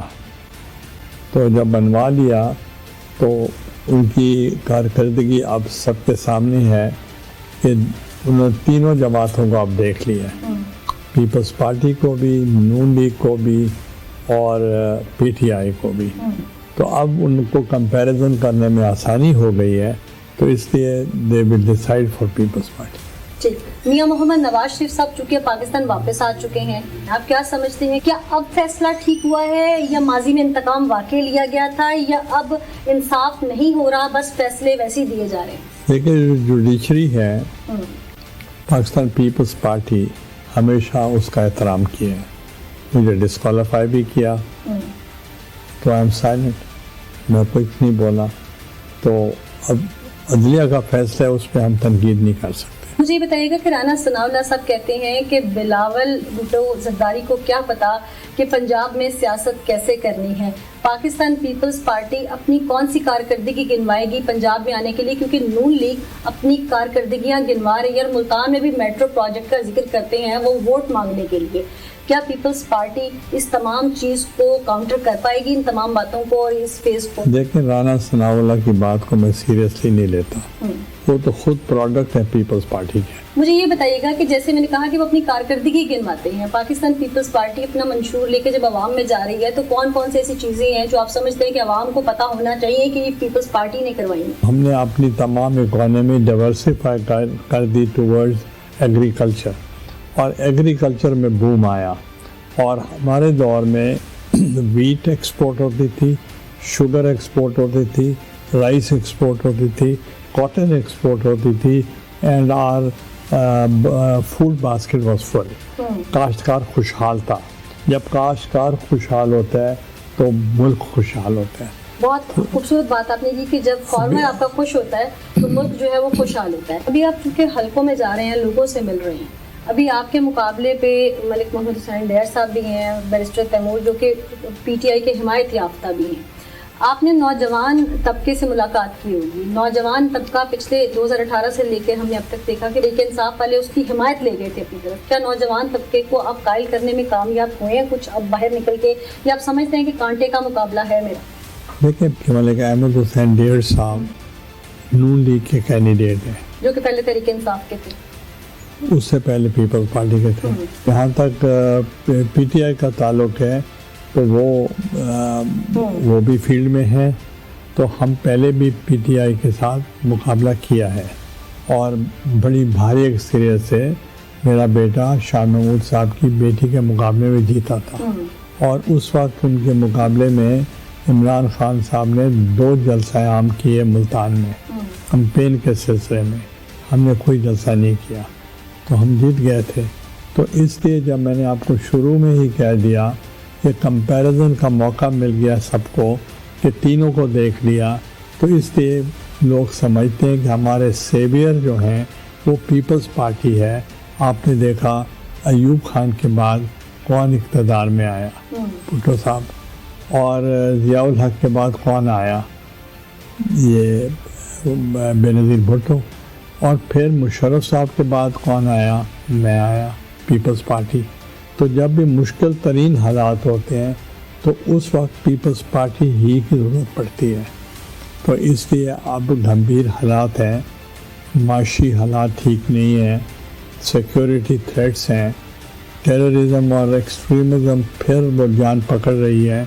तो उसके लिए महंगाई जो है और जो बेरोज़गारी है और उसके लिए इन्फ्लेशन की वजह से हमने अपना मैनिफेस्टो, जो आपने शुरू में बात की, हमने मैनिफेस्टो दिया है। बहुत शुक्रिया गिलानी साहब, आपने अपना कीमती वक्त दिया और आवाम ने भी सुन लिया कि पाकिस्तान पीपल्स पार्टी जो है वो मुल्तान से अपना जो मंशूर लाना चाहती है, आवाम के हक़ में जो कुछ करना चाहती है। अब फैसला आवाम ने करना है कि वो किसको तख्त पर बिठाना चाहते हैं, ताज मुल्तान का किसके सर से। सैयद अली हैदर गिलानी हमारे साथ मौजूद हैं, PP 213 से इलेक्शन कंटेस्ट कर रहे हैं। बहुत शुक्रिया अली हमें ज्वाइन करने के लिए। आपके साथ एक बड़ा मिसहैप भी हुआ था, उसके बाद आप वापस जब आए, आपकी बाजियाबी हुई और आवाम बहुत खुश हुई, आपके लिए दुआ को था पूरा पाकिस्तान के आप जल्द वापस आ जाएं। उस वक्त के कुछ हालात जो कभी मीडिया पे शायद आपने डिस्कस ना किए हों, तो कुछ अगर हमें बताएं कि वो आपने कैसे वक्त वो फेस कैसे निकाला और फिर आज नौजवान नस्ल के लिए क्या अज़्म लेके आए। Thank you. सबसे पहले आपका शुक्रिया मुझे बुलाने के लिए। देखें, 2013 के इलेक्शंस की कैंपेन मैं कर रहा था, उससे 2 दिन कबल मुझे अगवा किया गया और 3 साल का अरसा था। अल्लाह ताला ने सब्र दिया और सब्र से और तहम्मुल से, पेशेंस से और उम्मीद के साथ वो वक्त गुजर गया। शायद पाकिस्तान का मैं या दुनिया का मैं वाहिद सियासतदान हूँगा जिसको उसका रिज़ल्ट 2 साल बाद पता चला था। मुझे 28,000 वोट मिले हैं मेरी गैर मौजूदगी में, जिसका मैं हमेशा जिक्र भी करता हूँ। अपनी कॉन्स्टिट्यूंसी, अपने जो लोग हैं उनका मैं शुक्रगुज़ार हूँ तादम के मेरी गैर मौजूदगी में उनको पता भी नहीं था कि मैं ज़िंदा हूँ या मैं मर गया हूँ, उन्होंने मुझे वोट दिया। आप मुल्तान के लिए स्पेशली क्या समझते हैं कि यहाँ पर किन चीज़ों में अभी कारकर्दगी बेहतर होनी चाहिए, कौन से शोबा जात जो हैं उनको परफॉर्मेंस अपनी बेहतर करनी है और क्या करेंगे अगर आप मुंतखब होते हैं? आवाम क्या उम्मीदें लगा के बैठी है आपसे? बड़ा एक्सीलेंट क्वेश्चन है आपका। देखिए, हमारी जो कारकर्दगी थी उसकी बुनियाद के ऊपर हम वोट मांग रहे हैं और लोगों ने देखा है कि जदीद मुल्तान का बानी कौन है। जदीद मुल्तान का बानी यूसुफ रज़ा गिलानी है। बहुत शुक्रिया अली। हम दुआ गो हैं कि अगर आप आवाम के लिए बेहतरीन हैं तो आप मुंतखब हों। आवाम जिसको चाहते हैं मुंतखब करना वो 8 फरवरी को फैसला करेंगे और सामने सच आ जाएगा कि आवाम का एतमाद किस पे। अब देखना ये है कि शहर औलिया में तीर चलेगा, शेर ढाड़ेगा या आज़ाद उम्मीदवार ही सामने आएंगे। इस बार फैसला आवाम का।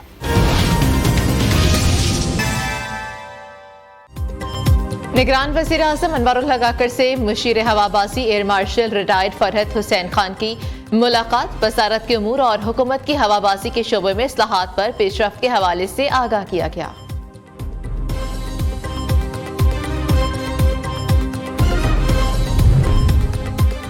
NA8 बाजोड़ में उम्मीदवार का कत्ल, इलेक्शन कमीशन का नोटिस। IG और चीफ सेक्रेटरी खैबर पख्तूनख्वा से रिपोर्ट तलब कर ली गई। मुलविस अफराद के खिलाफ सख्त कार्रवाई का हुक्म।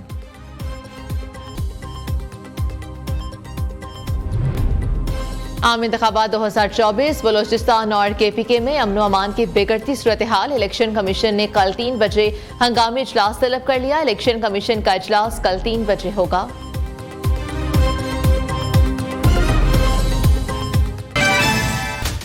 इस वक्त मैं मुल्तान में मौजूद हूँ। कांटेदार मुकाबला है, इलेक्शन करीब है। आवाम ने 8 फरवरी को किसको मुंतखब करना है और मुंतखब होने वाले नुमाइंदे आवाम में क्या मंशूर लेके आए। PMLN के स्ट्रॉन्ग कैंडिडेट हमारे साथ मौजूद है, मलिक अहमद संडेर। उनसे जानते हैं कि अब हल्के में लोगों से मिल रहे हैं, मंशूर क्या है, आवाम के लिए क्या करना चाहते हैं। मलिक साहब, पिछले इंतखाबात में पाकिस्तान तहरीक इंसाफ का टिकट था, अब आप पाकिस्तान मुस्लिम लीग नून से इलेक्शन कंटेस्ट कर रहे हैं उनके टिकट पे। पहले मंशूर जो आवाम को दिया, आवाम आप पे कैसे यकीन कर लेंगे। अब क्या मंशूर लेके आए हैं सामने। देखिए, इमरान खान साहब, मैं PTI में था, I admit it and I went to PTI with conviction. मैं इमरान खान को अर्तगुल कहता था। जब PTI में हम गए तो हमने देखा कि इमरान खान साहब वजीर आजम बने, तो मैंने उनको कहा कि आप अपोजिशन के पीछे पड़ गए हैं और हम लोगों को डिलीवर नहीं कर रहे। फिर आपके साथ जो बैठे हैं वही आपके साथ नहीं है, वो आपकी सीट पे आना चाहते हैं।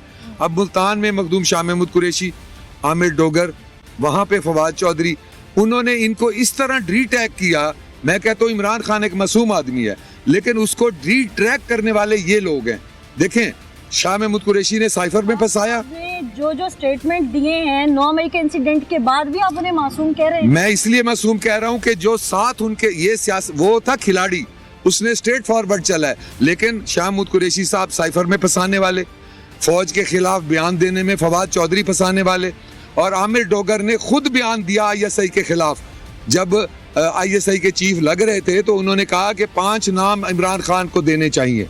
ये वो लोग हैं। समझदार थे, नहीं फंसे ना वो। मैं समझदार था कि मैंने इमरान खान साहब से कहा इनसे बच जाएं। हम जैसे लोगों को, या मुझे ना रखें, किसी और को रखें जो आपको सही मशवरा दें। आपने हेल्थ रिफॉर्म्स का वादा किया है, वो दे हमें। आपने एजुकेशन रिफॉर्म्स का, पुलिस रिफॉर्म्स का वादा किया है, वो एक इनकलाब लेके आया था। उस बंदे को इन्होंने डी ट्रैक करके उसकी जगह पे आने के लिए आज वो जेल में है। इनके बच्चे इलेक्शन लड़ रहे हैं, ये खुद इलेक्शन लड़ रहे हैं। ये डीलें करके उस बंदे को धोखा दे के उससे सब कुछ छीन लिया। बारे में भी कह सकती है कि तब आप साथ थे, आज वो जेल में, आप इलेक्शन लड़ रहे हैं। मैंने 2 साल पहले छोड़ा। मैंने पूछ रही हूँ, आज जो आपका मंशूर है वो आवाम के लिए क्या है, क्या समझा। मैंने किस लिए छोड़ा।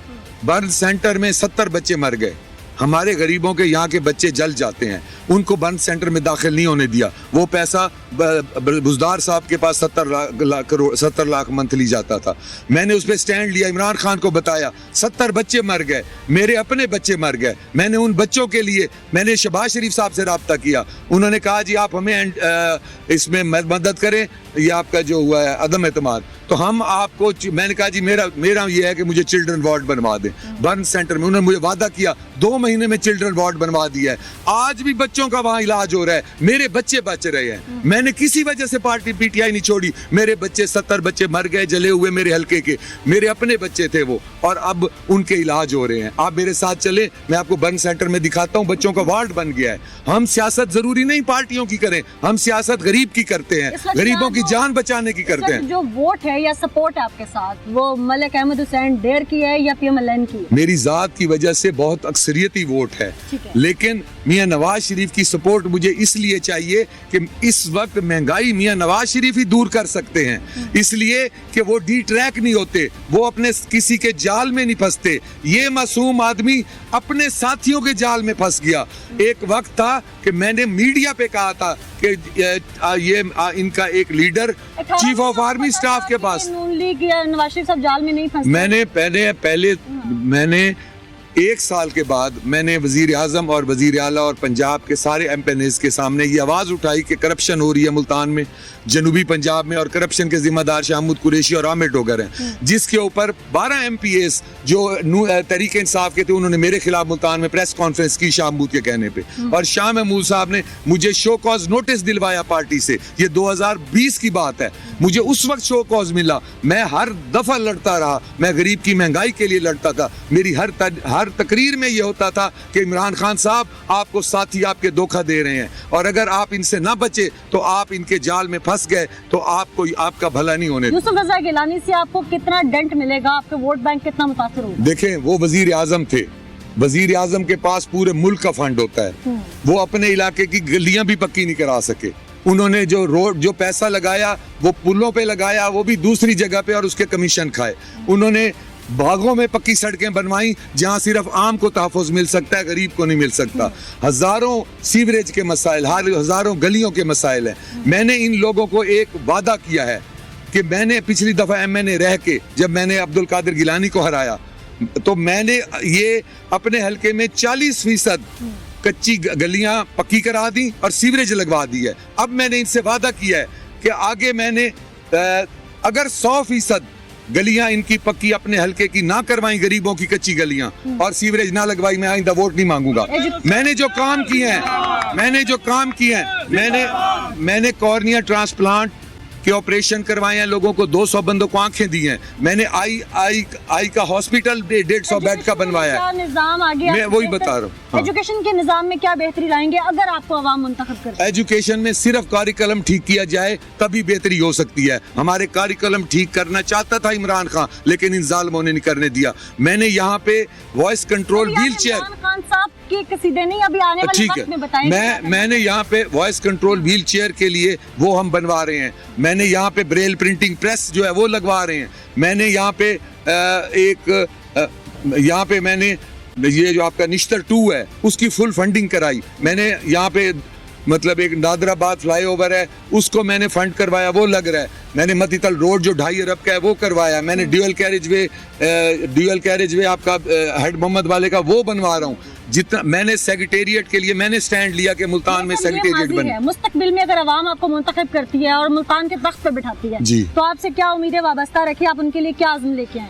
मैंने अपने हल्के के लोगों को मैं टेक्निकल ट्रेनिंग दिलवा के उनके जो जॉब्स तो नहीं दे सकते उनके बच्चों को बाहर भिजवाऊंगा, उनको जॉब्स लगवाऊंगा। मैं यहाँ की जो डेवलपमेंट है और जहाँ की सीवर के मसाइल हैं, गरीब के मसाइल हैं, मैं वो हल करूंगा। मैं इंसाफ दिलाऊंगा। मैं ये इंश्योर करूंगा कि पीपल शुड गेट जस्टिस। पिछली दफा मैंने कानून मंजूर करवाया कि जो किसी पे झूठा पर्चा करेगा वो पर्चा उसी पे हो जाएगा। वो सेनेट से मंजूर करवा दिया है मैंने वो कौमी असम्बली से मंजूर करवा दिया है।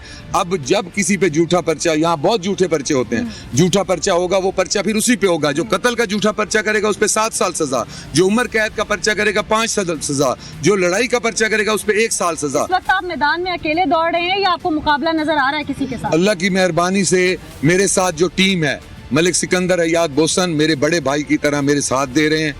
उसके बाद एक मकबूल शहजाद भुट्टा है वो मेरे साथ हैं। लेकिन आज मैं ये ऐलान करता हूँ कि हमारा मुकाबला था यूसुफ रज़ा गिलानी साहब के साथ। All the best to you. 8 फरवरी को आवाम ने फैसला करना है कि तख्ते मुल्तान है, शहर औलिया है। आवाम को बहुत उम्मीदें हैं कि यहाँ पर जिसको भी वो मुंतखब करके लाएंगे वो अब उनकी दादरसी करेगा, उनको इंसाफ डोर स्टेप तक देगा, उनके लिए मुस्तकबिल में कुछ करेगा।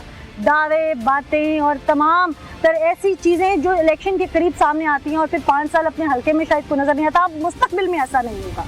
तो ये मुल्तान की आवाम यकीनन अब पर उम्मीद है और अब मुल्तान की आवाम चाहते हैं कि उनके लिए जो भी आए उनके लिए बेहतरी आए। इसके साथ ही मुझे दीजिए इजाज़त, फिर हाजिर होंगे अल्लाह के बाद। सियासी लड़ाई में हैकर्स की एंट्री, फैसलाबाद में एनए 96 से नून लीग के उम्मीदवार का ऑफिशियल फेसबुक पेज हैक कर लिया गया है। हैकर ने नवाब शेर वसेर के फेसबुक पेज पर नाजेबा वीडियोस अपलोड कर दी हैं। मलिक नवाब शेर वसेर पीटीआई से नून लीग में शामिल हुए थे। मजीद तफसीलात हम जानते हैं फैसलाबाद से ब्यूरो चीफ शाहिद अली से। शाहिद अली, क्या मामला है ये बताइए, क्या कुछ मालूम हो सका? इस्लामाबाद में सियासी सरगर्मियों में अब तशद्दुद का अंसर जो है बहुत ज़्यादा बढ़ना शुरू हो गया है। PP 116 के उम्मीदवार जो इस्माइल सीला पर भी एक कातलाना हमला हुआ था और उन्हें काफ़ी ज़ख्मी उस हमले में हुए थे। ठीक है, बहुत शुक्रिया। मरकजी मुस्लिम लीग के सेक्रेटेरिएट में हल्का NA 122 के मारूफ उलमा कराम और मशाइख की आमद। उलमा कराम ने मरकजी मुस्लिम लीग के उम्मीदवार हाफिज तलहा सईद की NA 122 में मुकम्मल यकजहती और हिमायत का ऐलान कर दिया है। उलमा कराम के वक्त में पीर अख्तर रसूल कादरी, मौलाना ज़ियाउर रहमान फारूकी, मोहतरम जामे मंजूरुल इस्लामिया, मौलाना असदुल्लाह फारूकी, मखतूम अली रजा गिलानी, पीर मासूम हुसैन शाह नकवी, पीर मोहम्मद असलम, पीर एजाज शाह, सैयद आशिक हुसैन समेत दीगर उलमा कराम शामिल थे। शुरका ने कहा कि ये मुल्क कलमे के नाम पर बना, जब तक हम इसे इसके मकसद तक नहीं पहुंचाते हम कामयाब नहीं हो सकते। मशरिकी पाकिस्तान की अलहदगी की वजह भी कलमे का निज़ाम ना लाना था, जो हमारे इत्तेहाद और बका की अलामत है। इस मौके पर हाफिज तलहा सईद ने उलमा कराम का शुक्रिया भी अदा किया।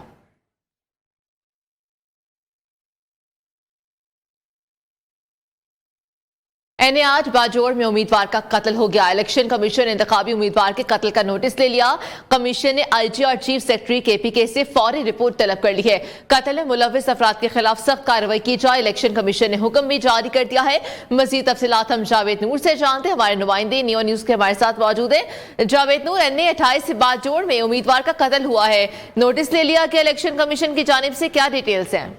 जी, कौमी असम्बली का हल्का 8 बाजोड़ में उम्मीदवार के कत्ल का इलेक्शन कमीशन ने नोटिस लिया है और IG और चीफ सेक्रेटरी खैबर पख्तूनख्वा से फौरी रिपोर्ट भी तलब की है। जबकि खैबर पख्तूनख्वा और बलूचिस्तान में अमन अमान की बिगड़ती हुई सूरत हाल के हवाले से कल इलेक्शन कमीशन का 3 बजे इजलास भी तलब किया है।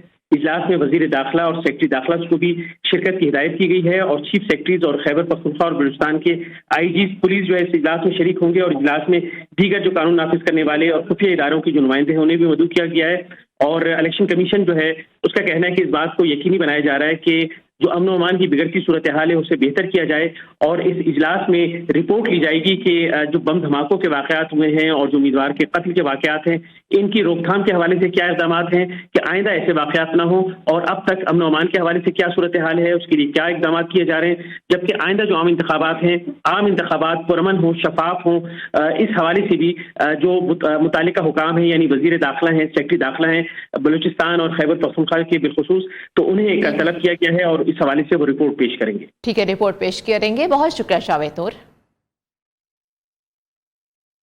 इलेक्शन नामा से आज के लिए इजाजत दीजिए। अल्लाह हाफिज।